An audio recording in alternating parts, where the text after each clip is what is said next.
Hello, it's Jang here with a look at a LEGO Ninjago set for 2015. This is Enter the Serpent. It comes with officially 529 pieces. This is the Anacondrae Temple, and I think the name of the set is really cool because it pays homage to the old classic film Enter the Dragon, but there's also a literal component to it. Enter the Serpent. You're actually entering the Serpent temple here. So yeah, it does a couple of things there. This looks really good from the front. I cannot overstate how much I like how the color scheme worked out here. I had a little bit of trouble with how the tan was working and the tan and purple together with some of the smaller things, smaller elements of this season's Ninjago stuff, but here it all comes together. This looks good, and I really like what they've done with the stairs there. It's, not complicated techniques or anything, but just nicely done. It just looks good to me. This all looks very finished. It looks like there was some real planned architecture, some artistry to it.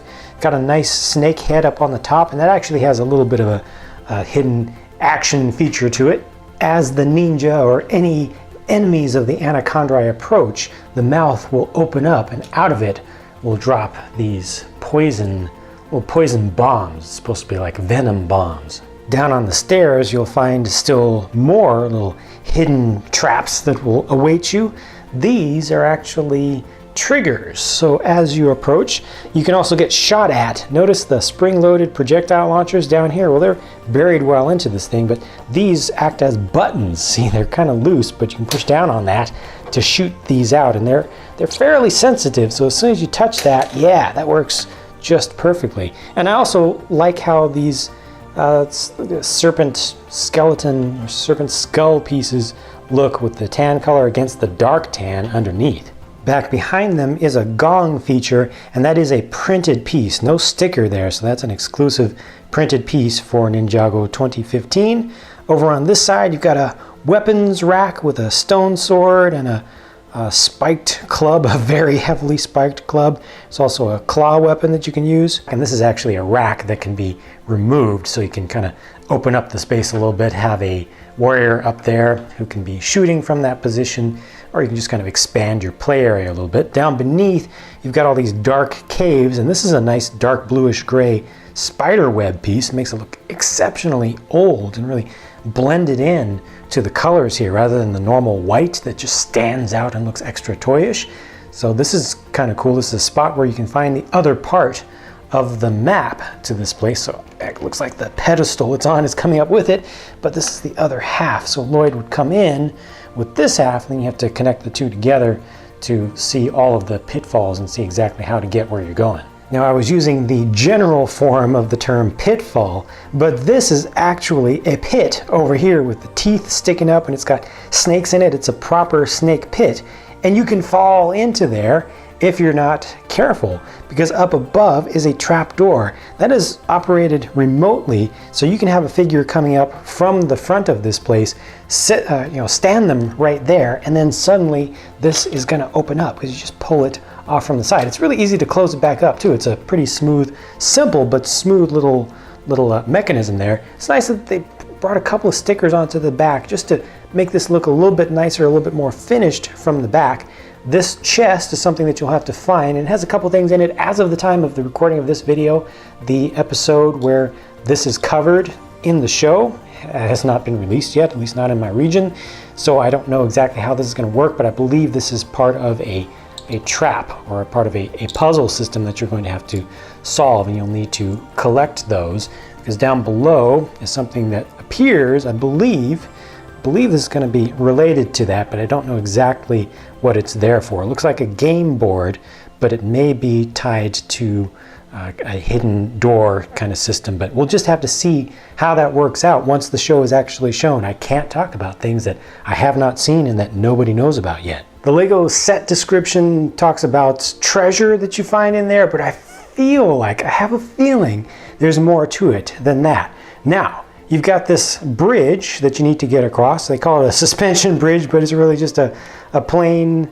rope bridge, and it's actually kind of sturdy. It's It's not one of those ones that's easy to fall off. They didn't make it so you can rotate it back and forth. And that's going to get you over to this section here with the holding cell. And that's where you're supposed to extricate your fellow ninja, because you've got the lock on the bone door on the front there. That's actually kind of nicely done. I like that, the use of the long bone pieces. And as Lego little holding cells go, this one has a fair amount of room in there. So you've actually got enough room to have your character in there and have some room to move about. He's probably not going to have his size while he's in there.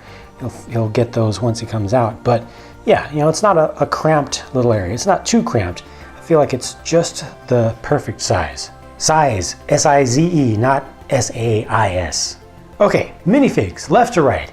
It's Jay, Lloyd, Chen, who I really, really wish was voiced by James Hong in the show. That would have been epic. Next to him is Zugu. And finally, you get Kapow Rai. Kapow Rai. I don't know a perfect way to pronounce that, but Kapow Rai, the full serpent form. You got the new looks for the ninja. There's a closer look at those. Chen has lots of stuff going on. He's got the full garb, he's got the cape on, he's got his special exclusive helmet piece, or the skull helmet with the snake coming down around the sides of it. Gold to get some reflectivity out of that print. Also a little bit of silver in the center. It's a really nice looking print. And there's a look at Zugu up a little bit more closely with that armor piece that I really like, kind of the shoulder section. And there's Kapow Rai with the anaconda blade that I like very much, because it's made with 2 different types of plastic, and they do a really good job with that. Let's also take a look at these figures from the back so you can see what kind of prints you can see. Well, you do need to take more stuff off, so let's go ahead and do that. I feel like that's pretty important to be able to see the rest of the prints on the backs of these torsos, especially for Chen, because he's a special figure. And with all that stuff removed, this will let you see what they look like from the front a little bit more clearly. I'm actually surprised they didn't give Chen a secondary face, though. I feel like if any of these deserved one, he was definitely the one to get it. At least he gets a pretty cool magic staff there, and that is a sticker on the front. I genuinely feel like this is a well done set. Just aesthetically, the Anaconda Temple front is very nice. It looks respectable from the back, more so than I'd say is the norm in recent years. And it has pretty good play value, decent accessibility, even though it is kind of small for a structure. You can get minifigures into each little area. The interior spaces are small, and I definitely wish that we could get sets with larger interior spaces, but just unfortunately, with the level of detail that they put into sets nowadays, they just can't release sets that are too large for the kid market, because parents just aren't willing to pay huge prices for sets, you know, in large quantities. So they're really limited in the parts count and the budget for a given set. Within those limitations, I feel like they've done an excellent job here. I mean, we normal consumers generally don't understand and don't see what all goes into designing a set. It's not just about making something that has a lot of features and looks amazing with amazing details. You've got to make something that is going to be easy enough to build for the youngest of kids who will be getting these sets, who don't even have, including those who don't even have any experience building Lego sets before. And like I said, they've got to keep them cheap enough that parents will actually buy these things. When I review a set, I do consider all those factors, and that's why I definitely have to give this one a big thumbs up. Feel free to disagree or agree. Share your thoughts in a comment down below. It's always good to see different opinions from different folks.